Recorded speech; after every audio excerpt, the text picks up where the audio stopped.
It's Tuesday, August 6th, 2024. Still not sure if we're on the leading edge of recession. Today's the day, supposedly, Kamala's Veep stakes conclude and everything's totally fine at the border.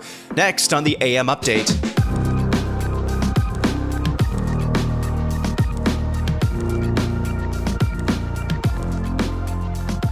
"367 days ago." All that, ladies and gentlemen, and everyone else, that is called Bidenomics. That is Kamala Harris 367 days ago talking about the new phenomenon called Bidenomics. The Dow Jones yesterday tumbled 1,000 points. S&P 500 were down and posted its worst day since 2022. The NASDAQ was down by around 1,000 points at one point, but rebounded to finish down around 500 points. The biggest losers yesterday were Nvidia, who lost 11% of its market value. Alphabet, Google lost around 11%. Apple was down 10%. Meta down 10%. That's Facebook. Tesla, Amazon, Microsoft, all down around 10% yesterday.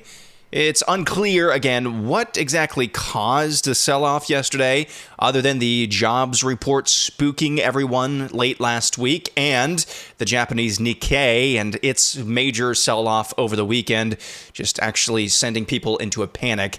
Goldman Sachs has increased its prediction of a U.S. recession in the next 12 months, up from 15% to 25%. This is just going to be something we'll have to watch this week. If the sell-off continues for day in and day out, then it's time to get concerned. But as of now, it seems like just a little panicky correction. I mentioned today is the day that Kamala Harris is due to reveal her vice presidential running mate. It sounds like it's down to two governors, Minnesota Governor Tim Walz and Pennsylvania Governor Josh Shapiro. I really don't know which one she's going to choose. It seems like, at least heading into the evening hours yesterday, that Tim Walz was the favorite. To me, that pick doesn't make any sense whatsoever, other than just being a regular schmegular Midwestern dad. I'm not really sure what she sees in him, unless Democrats just see this election cycle as a loss, and so they can just put up anybody they want to because they know they're going to lose regardless. I'm not sure I buy into that, but it's kind of an odd pick. It does nothing for that ticket, and if it really is down to Shapiro and Walz, if she picks Walz, that's just a straight-up admission.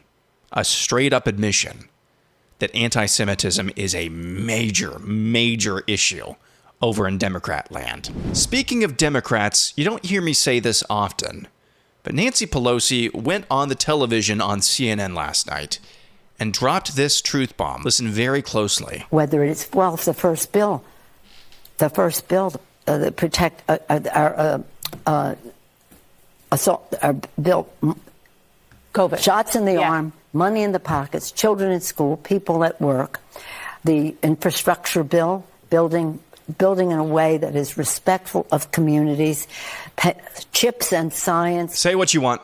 That old codger drops some bombs every now and then. Let's listen to that again. There was so much truth packed in the first 18 seconds of that. We just need to listen to that over again. Whether it's, well, it's the first bill that protect our assault, our bill, COVID. Shots in the arm. Every now and then, even our political enemies make some incredible, incredible points. And I think we just need to take the L here. Nancy Pelosi is absolutely correct in her assessment of the. Speaking of making some incredible points, here's Democrat Representative Jamie Raskin talking to a group the other day and telling them that no matter what the outcome of the election is, he doesn't want Donald Trump to be president in any scenario. What can be put into the Constitution can slip away from you very quickly. And the greatest example going on right now before our very eyes is Section 3 of the 14th Amendment, which they're just disappearing with a magic wand, as if it doesn't exist, even though it could not be clearer what it's stating. And so, they want to kick it to Congress. So it's going to be up to us on January 6, 2025 to tell the rampaging Trump mobs that he's disqualified. And then we need bodyguards for everybody in Civil War conditions, all because the 9 justices, not all of them, but these justices who have not many cases to look at every year, not that much work to do, a huge staff, great protection, simply do not want to do their job and interpret what the great 14th Amendment means. And I'm glad that Sherilyn's creating her new center so we can... So yesterday we had Representative Ayanna Pressley, once again, 3 weeks after Trump was nearly assassinated, saying that he's an existential threat to our sacred democracy. Today we have Representative Democrat Jamie Raskin saying that our sacred democracy is so sacred we have to suspend democratic principles in order to save democracy. He's saying there that if Donald Trump wins in November, it doesn't matter because Congress is going to vacate that win regardless. These people are absolutely wicked and evil. Don't think for a second they won't try to do that. Absolutely, they'll try. They'll try to block every single step that Donald Trump takes if he wins in November. If he wins. Now, here's this from Fox News per new Department of Homeland Security data provided to the Judiciary Committee in the House GOP.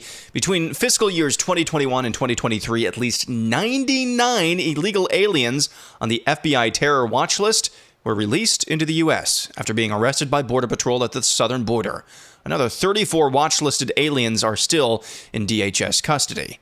DHS data provided to the committee reveals terror watch list aliens from at least 36 different countries have been apprehended at the southern border under the Biden-Harris administration, including Afghanistan, Iraq, Lebanon, Kyrgyzstan, Mauritania, Pakistan, Somalia, Syria, Tajikistan, Turkey, Uzbekistan, and Yemen. Again, I ask, what could go wrong? 99 illegal aliens on the terror watch list just released out into the ether, into this country, to do God knows what. Again, I ask, what could go wrong? Seems like we're bowling for the answer to that question. And now here's this from Real Clear Politics. Former Secret Service Director Kimberly Cheadle and others in top agency leadership wanted to destroy the cocaine discovered in the White House last summer, but the Secret Service Forensic Services Division and Uniform Division stood firm and rejected the push to dispose of the evidence. That's according to 3 sources in the Secret Service community speaking to Real Clear Politics. Multiple heated confrontations and disagreements over how to best handle the cocaine ensued after a Secret Service Uniform Division officer found the bag on July 2nd, 2023, a quiet Sunday while President Biden and his family were at Camp David in Maryland.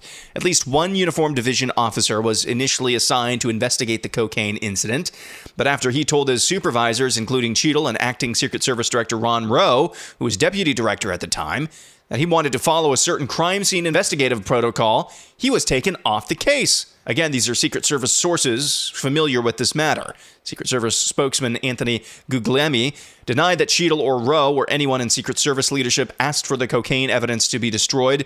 Guglielmi, however, ignored a detailed set of questions asking if an agent or officer had been removed from the investigation and whether anyone had been retaliated against for rejecting leadership's orders or requests during that process or afterward. So why would the then Secret Service director want all evidence of the cocaine incident destroyed? Why?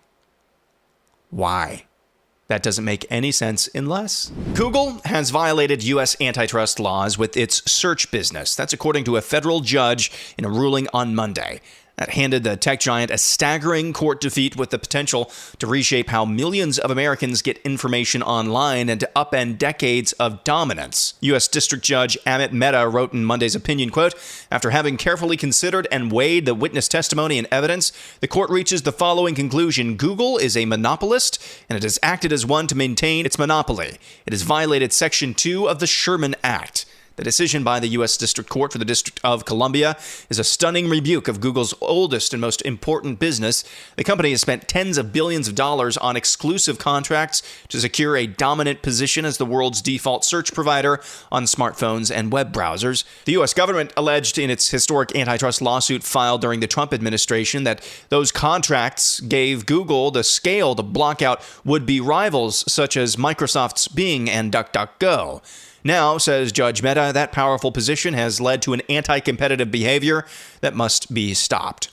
That is a major W. Now, what will happen to Google? In typical times, I'd say more competition is always going to be a good thing. Always going to be a good thing. You're going to have different search engines competing with one another for the sale of ads. Who can pay the most or who can sell the most? That's going to be a good thing. Now, how that actually happens in the tech space, That's going to be a question for another day. And finally, let's go to this blast from the somewhat recent past. This is the Biden-Harris administration's handpicked economic advisors chair, Jared Bernstein, who struggles to understand basic economics and the consequences of uncontrolled money printing. He made these comments during a documentary, and it doesn't really instill confidence that the decision makers in Washington, D.C. during tumultuous times like these actually have a handle on how things work. The U.S. government can't go bankrupt because we can print our own money. It obviously begs the question, why exactly are we borrowing in a currency that we print ourselves? I'm waiting for someone to stand up and say, why do we borrow our own currency in the first place? Like you said, they print the dollar. So why does the government even borrow? Well, again,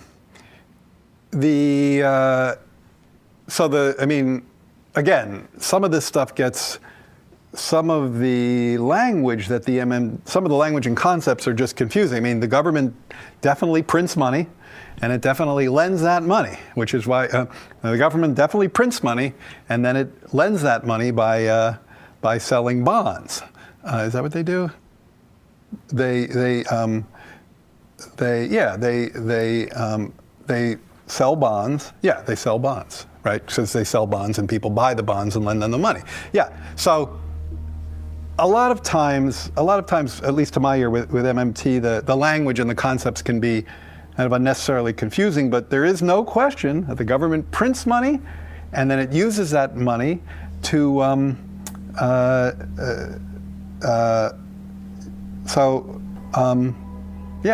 guess I can't really talk. I don't get it. I don't know what they're talking about. Like, because it's like the government clearly prints money. It does it all the time, and it clearly borrows. Otherwise, we wouldn't be having this debt and deficit conversation. So I don't think there's anything confusing there. Again, that's Jared Bernstein, chair of the economic advisors to Joe Biden, who, our modern monetary policy is confusing and convoluted. But you would hope that somebody sitting in Washington, D.C., in a place of close advisorship to the most powerful man in the Western Hemisphere, you'd think maybe he, or at least hope, maybe he would understand a few of these concepts. Apparently not. Hopefully that makes you feel better during these very tumultuous, shaky financial times. We'll be back at it again tomorrow. I'm Aaron McIntyre, and this is the AM Update.